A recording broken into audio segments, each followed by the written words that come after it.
Hello, everybody. This is Yoko's Anime Reactions, and this is going to be my review for Brothers Conflict, episode 12 and a half, and then the two OVAs. That'd be the end for Brothers Conflict. It's a good show. Hopefully, there'll be a season 2, because at the end of the day, she didn't choose anybody. Which gives grounds for a possible season 2 to finally maybe get her a choice in the end. Maybe.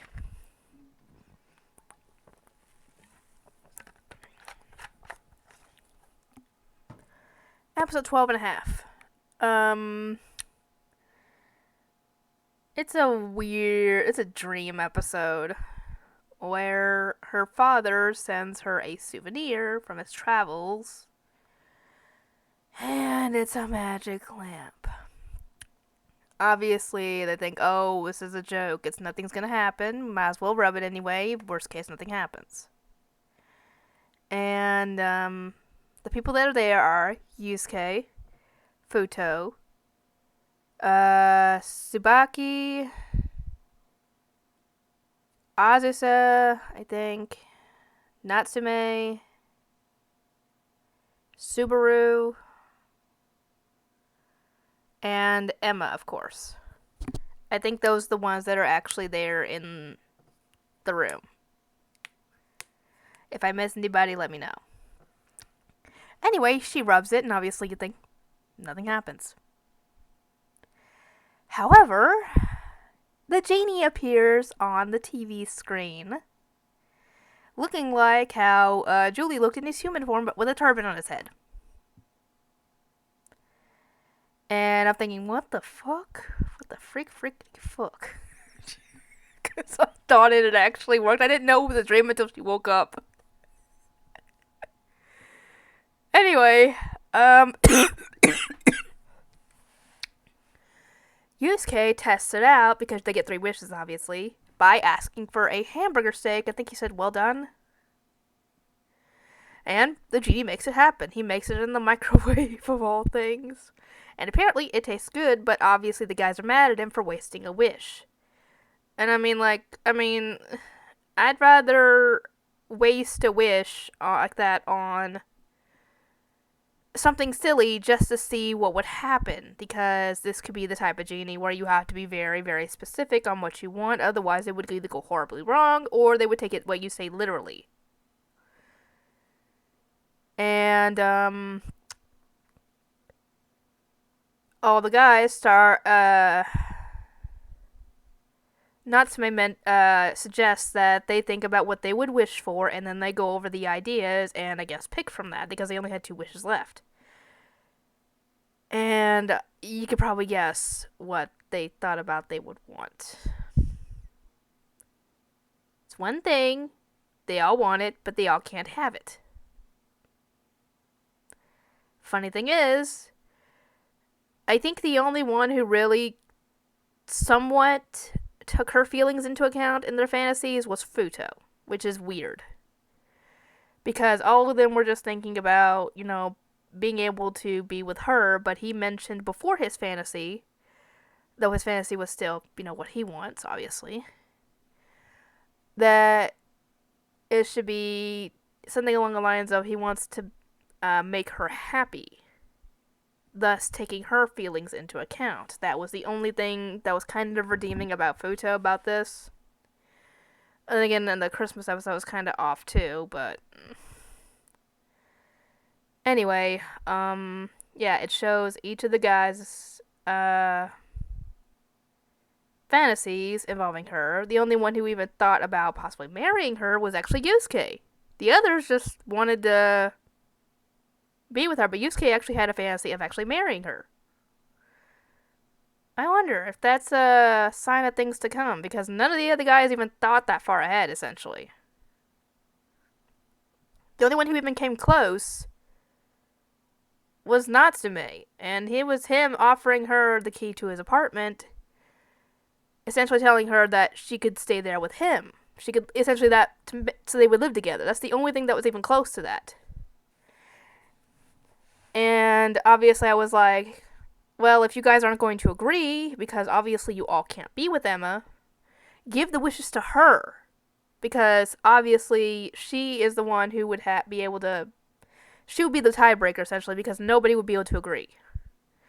And Subaru got, I guess, either flustered or frustrated himself and wished for a glass of water. So now there's only one wish. And all the guys start arguing, trying to get the genie to grant each of their wishes, obviously. And things start getting out of hand, and Emma asks the genie to please stop this, to, stop the fighting. And because of this is what causes her to wake up. So, yeah. Anyway, she ends up getting a present from her father, which is one of those old-timey lamps, those old-timey lanterns, essentially. Not like a magic lamp, like a regular lantern. And the funny thing is that they start talking about, it's probably a magical lamp, and that's when the episode actually ends. So that is episode 12 and a half. And, here come the OVAs. The Christmas episode first, because, that comes first, and then Valentine's Day, obviously.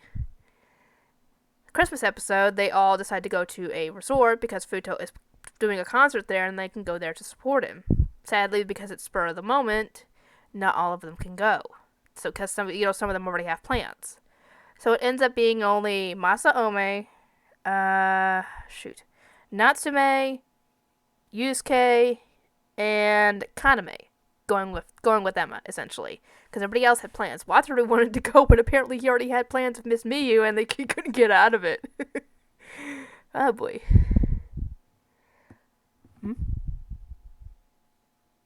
So they start trying to teach Emma how to snowboard. And Yusuke's, trying to help her. And apparently Natsume thinks that she would need a shorter board as a beginner, and Yusuke was like, well, this is all, they didn't have a whole lot to choose from because it was such short notice. And they end up getting, the snowboard set up, and while they're standing there talking, her snowboard starts moving, so I'm assuming she kind of moved a little bit and that got her going. Thankfully, Natsume rushes over and grabs her so she doesn't fall over and get hurt. And Kaname, the funny thing is that Kaname grabs literally picks up Yusuke and goes off. Just leaves. With Yusuke protesting the entire time.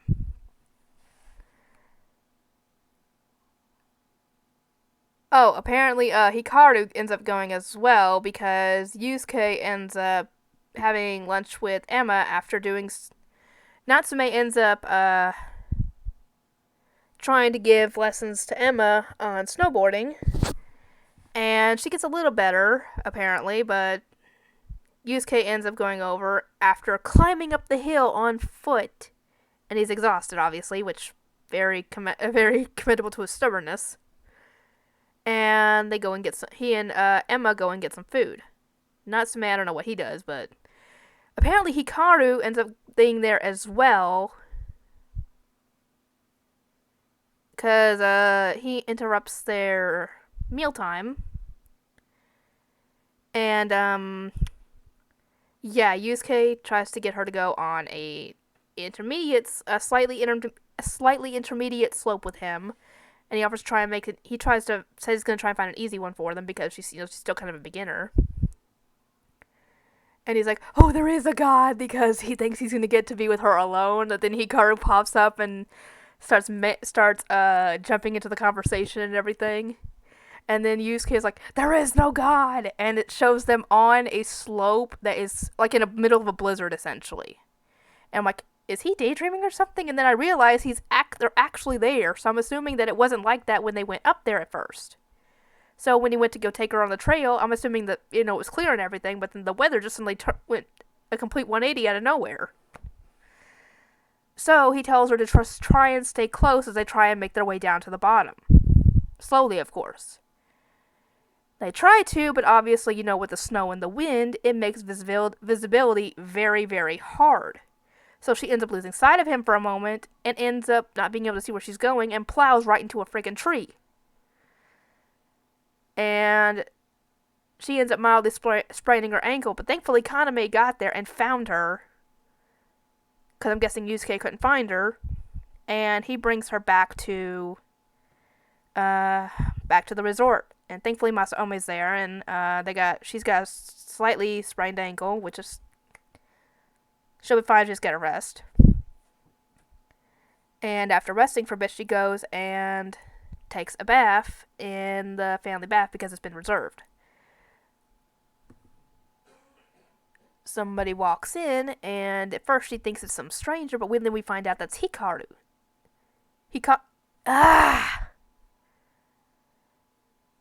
I am so sorry that I'm getting these names wrong. I'm just used to saying Hikaru, and I'm trying not to say that, but I'm trying to say Hikaru, and it feels weird to me, essentially. He walks in, and he gets in the bath with her, and he, starts talking with her. And she's feeling awkward because, it's the guy who likes to cross-dress. She's feeling awkward, essentially. So he essentially tells her before she leaves that they're planning on doing fireworks outside the Christmas tree, and they can go watch it. So she ends up heading in that direction, after changing, obviously, and is about to get in the elevator, but then Futo pops up. Turns out his concert had just ended, and,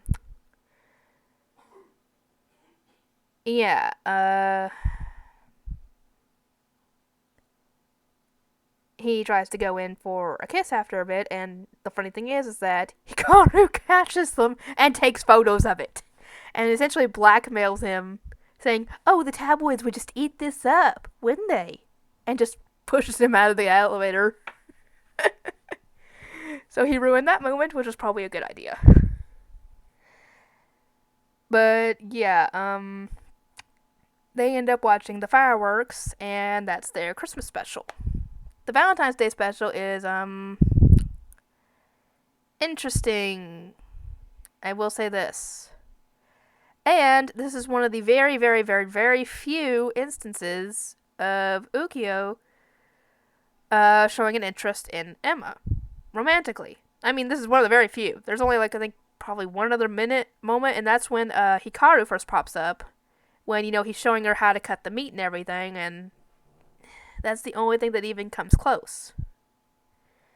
Because other than this, he was one of the few people that I thought was not going to be interested in Emma. One of the few brothers that was actually not interested in, like Louis. Nope, apparently not. Because it's Valentine's Day, and apparently in Japan, in Valentine's Day, women are supposed to be giving men the chocolates. And I'm guessing, I think if it's on White Day is the men giving the women a gift in return. But apparently sometimes, men do the opposite, and they give women chocolate on Valentine's Day. Emma's obviously going to be giving the guys chocolates, and Wataru claims he's going to give her reverse chocolate, which essentially is, the whole switching thing. The other guys get the idea to do so. And, well, it becomes a bit of a fiasco. Yori ends up getting one of those grindstones where you grind something on it, and wasn't sure exactly what he was doing, but I'm assuming he was making chocolate, like the others. He was just doing it in his room. And the others were making chocolate in the other room, and just some of them were kind of making a mess. And the funny thing enough, Louis had a gigantic block of chocolate in front of him, and he grabbed some tools and he started carving out of it. That was really actually cool. I assume he was making a statue of Julie by the time the episode was over, but sadly we never get to see the finished product. Anyway, while they're making their chocolates, the guys start fantasizing about this. And some of them get kind of weird. Tsubaki's is kind of odd, I will say that. Wataru is, I think, the only one who doesn't have a fantasy, and same for Louis, I think. The funny thing is that during Azus's fantasy, he gets so distracted that this is funnier. Tsubaki gets so distracted that in his fantasy he goes to kiss her. In real life, he almost kisses his brother. His brother stops him. He's like, "I don't know what you're fantasizing about, but I can have a good guess as to what it is." Just from that alone, and Tsubaki freaks out because he was about to kiss his brother. Isn't that funny, but it is still funny. That in his fantasy, he's kissing her, but he in real life he's kissing his bowl. And Tsubaki just doesn't let him live it down, essentially. And also, this is the first instance of seeing Ukyo being interested because as we know that he is the one that normally cooks, so he knows a thing or two about making chocolate. He can know a thing or two about making chocolate. While he's making it, he ends up having a fantasy of her trying his chocolate, which are like truffles. And we find out that he put brandy in the truffles, and apparently he put a little too much. And she about passes out, and he kisses her, obviously. And Wataru's watching him making his chocolates, and he's like, "Oh, you put too much in there." And we look down, and he's pouring the brandy in there, and he quickly moves, and he's almost got like this much left of the brandy in the bottle. And I'm like, "You just ruined that chocolate." So that got ruined. Julie realizes what's going on, so he goes to try and do damage control by messing with everybody's chocolates, because if there's no chocolates for Emma to try and choose from, then she doesn't have to worry about it. So he throws some nuts on the ground, and the others step on them and drop their bowls. Wataru ends up getting a bowl on the head and running around, and that's what ends up causing Louis' chocolate to get messed up, because Wataru ends up running into him because he can't see. And thus everybody's chocolate's ruined. Emma comes in with hers, and then Iori comes in, and we find out that he did make chocolates. He made chocolate flowers, chocolate roses to be precise. And the funny thing is that before this, Subaru was trying to rack his brain, trying to figure out what to make.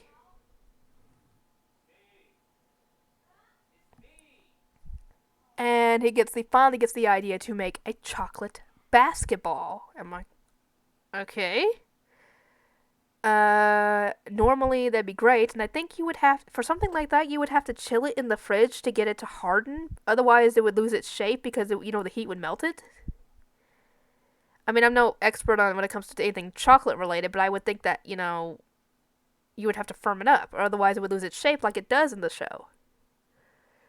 Anyway, she shows up right as this is going on, and he goes to give it to her, blushing so hard his hands and his face are bright red.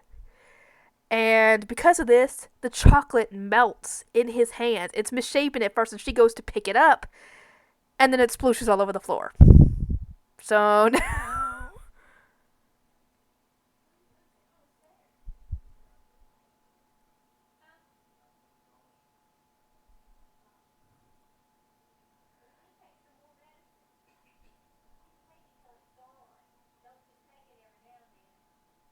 anyway, that's when Iori comes in with the roses, and as she's about to go and take them, each of the guys grab one and eat it, and I'm like, really? Ukyo? Really, Louie? You would really do that? And everybody gets their chocolates from her, and they start speculating who was going to get the special one, because apparently she had a special one, and they think Julie, because he hadn't gotten anything, and I'm like, can squirrels even eat chocolate and not get sick? Because I know dogs can't, but squirrels. And then she comes back and gives him his, but it's just a nut with a little bow wrapped around it. And I'm like, then who's the other chocolate for? And then we never find out. So yeah, it would have been interesting to see everybody else working on those chocolates, see what they would have done. But yeah, this was definitely the one of the very rare instances of Ukyo showing an interest in her.